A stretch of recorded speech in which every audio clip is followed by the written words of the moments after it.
पहले भसीन साहब आपका एक बार व्यू फिर से ले लेते हैं। हालांकि आप 2 दिन से कह रहे हैं कि अगस्त सीरीज के लिए आप थोड़े से कॉशियस हैं, लेकिन एक डेटा आपके सामने रखता हूं और आपको देखकर बड़ा मजा आएगा। डेटा ये कहता है कि अगर कोई एक सीरीज में गिरावट होती भी है तो उसके बाद देखिए बाजार बाउंस दिखा देते हैं। अगस्त में अगर थोड़ी बहुत कमजोरी आती है, क्या इस मौके को फिर इन्वेस्टमेंट के लिहाज से अच्छे स्टॉक्स चुनने के लिए, खरीदने के लिए यूज करना चाहिए? आपकी राय क्या है? डॉक्टर साहब वो डेटा लाइए जिसमें हम लोग दिखा रहे हैं कि पिछले कुछ महीने कैसे रहे शेयर बाजारों के लिए। तो आप अगर देखेंगे डॉक्टर साहब वो पूरा प्लेट लाइए कि अगस्त की जुलाई की सीरीज कैसी रही है, जून की सीरीज कैसी रही है, मई की सीरीज कैसी रही है। तो ये देखिए ये डेटा आपको बता रहा है कि निफ्टी ने किस तरह का प्रदर्शन दिखाया है। तो ये रिटर्न्स आपके सामने आ रहे हैं। हमने देखा है बीच में एक आध महीना अगर ढीला रहा है शेयर बाजारों के लिए तो देखिए बाजार जो है वो तेजी से आगे चलकर बाउंस बैक कर गई। ये वो सही प्लेट नहीं है डॉक्टर साहब जो आप दिखा रहे हैं, कोई बात नहीं, वो उसको लाते हैं वापस फिर से। लेकिन भसीन साहब बताइए, क्या इन्वेस्टमेंट के लिए बढ़िया सीरीज हो सकती है? हाँ देखिए हेमंत जी, आपने बहुत अच्छी टिप्पणी की कि वेट फॉर द फॉल। जैसे मैंने कहा, मैं फिर से दोहरा रहा हूं, 4 महीने से we have been extremely positive bullish. आज की डेट में मैं एज ए डिस्क्लोजर बताता हूं, I am sitting on maximum cash और कैश रेस करूंगा। I am not going with the point of buying the fall in August.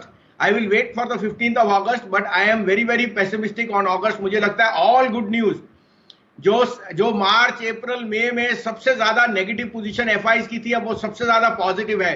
So they are the perfect barometer of greed and fear. When they are fearful you should be greedy, when they are greedy you should be fearful.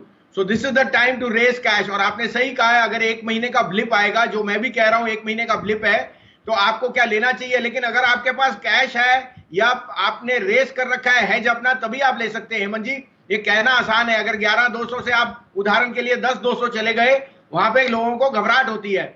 इस कारण से अगर आप systematically करना चाहते हैं तो अगले 12 हफ्ते का सिप कीजिए। But again I reiterate, don't by the fall in this month of August. Wait for the market to give you more opportunities. There is much more downside than I am expecting, and I am very very sure that you should be in cash at least for the major part of August. It will be an opportunity, but we have to wait for prices to come to our levels.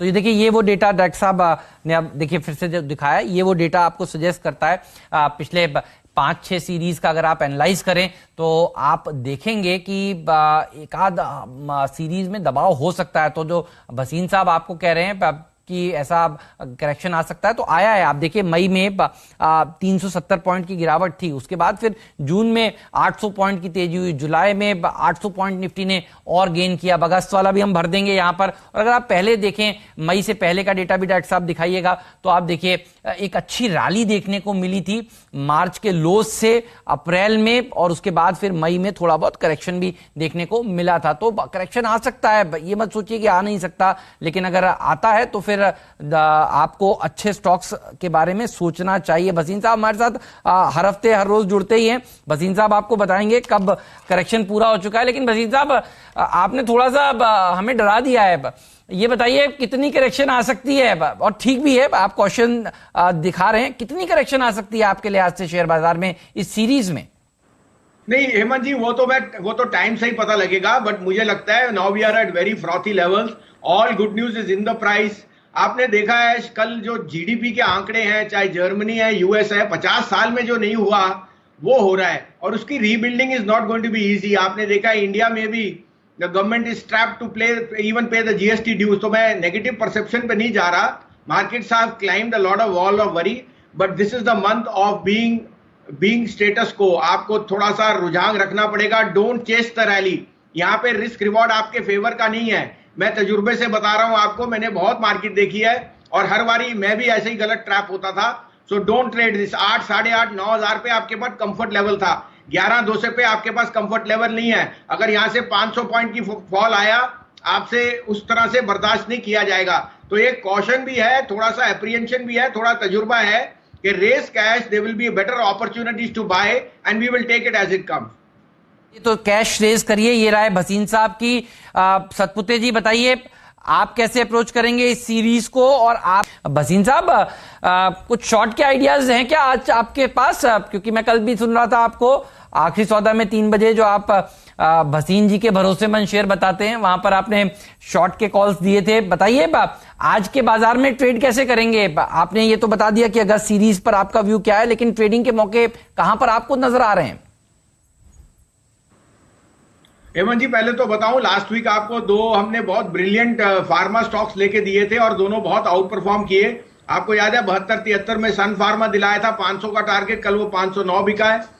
और 357 रुपए में आपको कैडिला दिखाया, वो 368 बिका है। और उसके सामने कल मदरसन सुमी परसों शॉर्ट कराया था, उसमें आपको 2.5%। सो आपको जैसे अभी राजेश सतपुते जी ने भी कहा, आज अगस्त के महीने में मैं ये नहीं कह रहा कि आप ट्रेडर का रूप धारण कीजिए, जहां तेजी दिखे वहां लीजिए, जहां मंदी दिखे वहां बेचिए। सही है। और बैंक्स आपको सबसे मंदी दिख रहे हैं, तो don't be typecast to the market that you can only buy and sell. You can even sell and buy and be hedge. तो मेरे को अगर एक ट्रेड देना है हेमंत जी, अगस्त का सितारा जो होगा वो होगा डीएलएफ। पहली बात तो डीएलएफ में 138 रुपए पे आप अक्यूमुलेट करना सीखिए, अगले 8 हफ्ते के लिए लीजिए। उसका सिंपल रीजन है हेमंत जी, माइंड स्पेस का REIT 7.5% की यील्ड पे 13 टाइम सब्सक्राइब हुआ, and REIT is here to stay. DLF is the largest land bank owner, और जो वो 12-13% पे बोरो करते हैं, they are going to get it at 7.5-8%, which is a very lucrative rate. और उसके लिए that will trend set in motion the unlocking of a lot of land parcels and the liquidity. So DLF का risk reward even in a bearish atmosphere, you must buy DLF। 170 का target है in the next 2 months, may be in the month of August you see 165। On the short side I would be very very off auto stocks. I think सारी news अच्छी है, और आपको आज indication दे दूं कि राजीव बजाज ने बताया है कि June was a good month, July is not been a good month. और वो इस कारण है क्योंकि पार्शियल लॉकडाउन पे सप्लाई चेन डिसरप्शन है, and some of the 2-wheeler and 4-wheeler stocks have run way ahead. So you must be contrarian and take some short positions in autos and banks, and you can be long on pharma and cement stocks. Okay, pharma और cement पे long जाइए, और DLF Bhasin साहब का याद रखिएगा, अगस्त का सितारा है। भसीन साहब, फार्मा जहां नाम फार्मा का है, स्ट्रेंथ है, और कल इसमें एक बहुत शानदार टेक्निकल ब्रेकआउट भी था। भसीन साहब, फार्मा के नंबर्स और टोरेंट फार्मा के नंबर्स पे आपका आउटलुक और आपके प्राइस टारगेट्स क्या होंगे हायर लेवल्स पे स्टॉक पे? नहीं, unquestionably Virender, this has been the star section and the results are justifying कि higher valuations are in on the cards. And जैसे आपको याद है, आपको और हेमंत को मैंने 2 साल से सजेस्ट कर रहा था कि फार्मा फंड में इन्वेस्ट कीजिए, SBI और निपॉन फंड में, क्योंकि pharma will be an out performer. और अब आप उसका रिटर्न देख रहे हैं कि the sector itself has been re-rated. So whether is Torrent pharma, doctor Reddy, Cipla, Sun pharma के भी रिजल्ट, ऑल ऑफ देम। तो यहाँ हमारे 2 अभी भी preferred picks in that basket है, Sun, doctor Reddy, Cipla, doctor Lal PathLab जो एक उसका साइड बिजनेस है, एंड इप्का लेबोरेटरीज। ये 5-6 नाम, और Cadila can be do very well. मैं अभी भी लोगों को सजेस्ट करूंगा कि do a SIP in a good mutual fund, because आपको इंडिविजुअल स्टॉक्स पकड़ने में हिचक होगी। तो buy a fund which has a pharma fund like SBI or Nippon, which will continue to give good returns. मुझे अच्छी तरह से याद है जब सब लोग नहीं लेना है आप कह रहे थे, तब फार्मा सेक्टर आपने कहा था सबसे पहले खरीदने। डॉक्टर साहब, एक बार 6 महीने का चार्ट दिखाइए। और बहुत लोगों ने ये राय मानी भी है भसीन साहब, ट्विटर पर लोग लिखते रहते हैं कि वो कॉल बहुत ही शानदार थी। उस समय जब सब डर का माहौल था, मार्च के लोज थे, तब फार्मा फंड में देखिए निवेश किया, तो सूचकांक डॉक्टर साहब अभी आपके सामने पेश कर देंगे। ये देखिए किस तरह की रैली देखने को मिली है। पिछले 3 महीने का डॉक्टर साहब करके दिखाइए प्लीज इसको, चार्ट को। ये तो गिरने के बाद देखिए बढ़ा है, और ऐसे बहुत कम चार्ट आपको नजर आ रहे हैं। गिरा तो कम था, लेकिन देखिए बढ़ा ज्यादा है। जनरली हम देखते हैं गिरने के बाद अभी आजकल चार्ट जो आपको दिखते हैं वो थोड़ा सुधरते हुए दिखते हैं। ये देखिए 3 महीने में क्या गजब के रिटर्न्स इस सेक्टर ने आपको कमाकर दिए हैं। भसीन साहब, भारतीय टेल में बात करते हैं, नंबर्स आपने देखे और अब मैनेजमेंट कमेंट्री आपने देखी। उन्होंने कहा कि प्राइसिंग बढ़ानी जरूरी है और लॉन्ग टर्म ट्रेजेक्टरी आरपूस की लगभग 300 रुपए के आसपास है। आई थिंक आप कैसे अप्रोच करेंगे भारतीय टेल को, और इस बात को ध्यान में रखते हुए कि लॉन्गर टर्म में सिर्फ ये दो प्लेयर्स ही इंडियन मार्केट में टेलीकॉम प्लेयर रह जाएंगे, शायद भारती एयरटेल और जियो। आपकी राय क्या है? At a price of this range 580, 560, 650, इस रेंज में आपकी अप्रोच क्या है भारतीय एयरटेल पे? अभी 552 के स्तर पे हल्का सा अगर आप देखें टेक्निकली कमजोर पड़ता हुआ स्टॉक। नहीं, बिल्कुल वीरेंद्र, अगर आरपूज इस रेट पे रहे और वो जो जैसे कह रहे हैं 200 और 300, खैर 200 और 300 बहुत थोड़ा लंबे समय में हो गए, because but it's telling you अगर ये डुओपॉली या ढाई प्लेयर रहेंगे तो they all will stand to make money. Of course the debt overhang will see कि Jio will out perform, but this is a business जिसके बिना आप रह नहीं सकते। आज आप देखिए, आज आप अपनी घरवाली से कम बात करते हैं लेकिन डेटा को आप छोड़ नहीं सकते, फोन को आप के बिना आप चल नहीं सकते। तो data is the new gold और वो रहेगा। और आई थिंक सस्टेनेबिलिटी, आज भारती ने 12,000 करोड़ का तो एबिटा दिखाया आपको, which is remarkable. It's just that the debt overhang and the spectrum and AGR is going to keep the price. But I would definitely say कि ये 550 रुपए आए, वापस लेने का चेष्टा कीजिए, या आपको 600 रुपए का भाव आपको दिख जाएगा दिवाली तक। तो Bharti again would be a buy on decline. और अगर वो आरपू की ट्रैजेक्टरी ऐसे बताएंगे तो आई थिंक जो best times for the consumer था वो अब नहीं रहेगा, and it will see price inflation which marginally will be borne. But उसके लिए then Vodafone becomes a very good dark horse play. उसने 108, 110 के आरपू है, अगर उसके 130 होते हैं तो वोडाफोन का एबिटा बहुत स्ट्रांगली राइज करेगा। तो if the trajectory is higher आरपूज, then I think Vodafone can be a dark horse. Okay, ये बात लेकिन भसीन साहब ने बहुत बढ़िया कही है वीरू।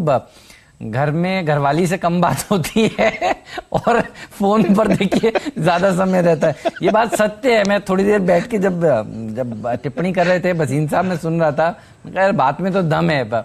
राजेश जी, पालविया साहब, ऐसा ही है ना? सत्य है ये तो बिल्कुल नहीं पालविया साहब? आजकल फोन उठते ही सबसे पहले हाथ में तो फोन आता है, और ये बात सत्य। अब मुझे याद है मुकेश अंबानी साहब ने कुछ साल पहले कहा था डेटा इज न्यू ऑयल। अब देखिए लॉकडाउन के समय में हम जब घर से बाहर नहीं जा रहे थे तब भी डेटा तो कंज्यूम कर रहे थे, चाहे ऑयल को कंज्यूम करें नहीं करें।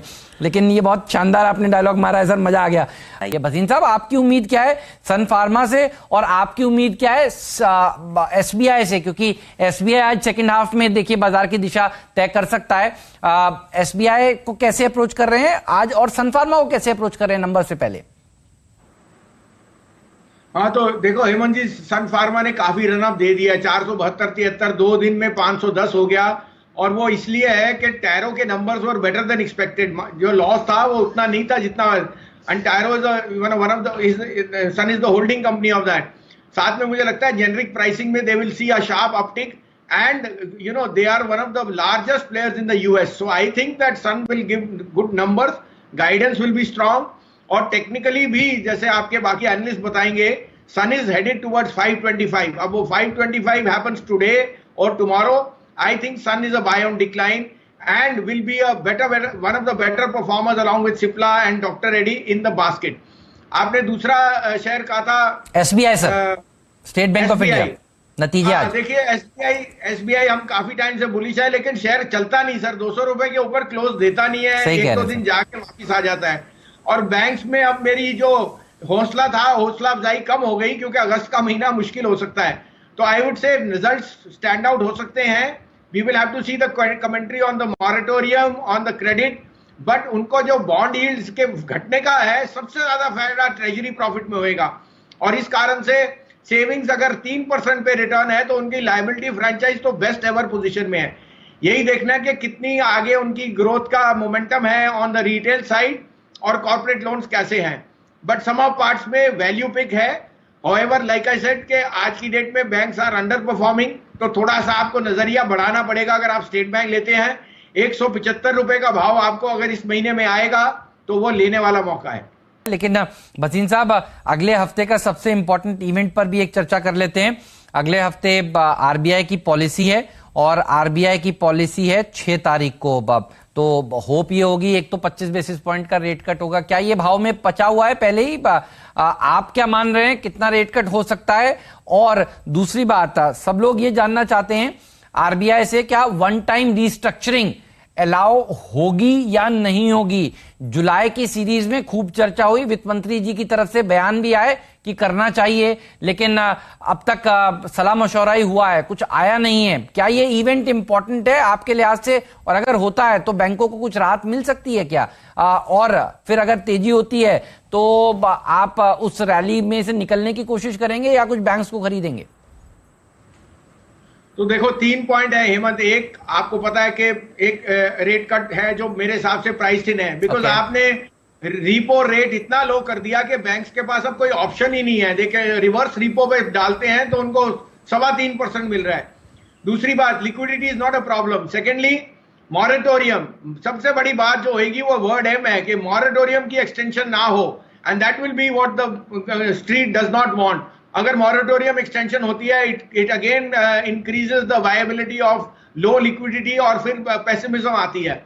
और third, yes, one time restructuring, अगर वन टाइम रीस्ट्रक्चरिंग अलाउड हो जाए, I think a lot of the pain will be elevated और एक डायरेक्शन हो जाएगी, clear direction of lending, and that will be the real. तो ये तीनों चीजें हैं। अब इस पे टिप्पणी करना आसान है, लेकिन मैंने जैसे आपको कहा, जो नंबर्स दिखा रहे हैं वो दिखा रहे हैं कि credit is not expanding the way they thought. और even though we had a very good May June, July has been a little bit of a lacklustre, even auto sales और बाकी चीजों पे भी थोड़ी सी दिक्कतें आ रही हैं। तो मैंने आपको जैसे टिप्पणी की, I think 25 basis point already built in है। It will be more on the word of the on the moratorium extension and the one time restructuring which will hold the key for the bank stocks.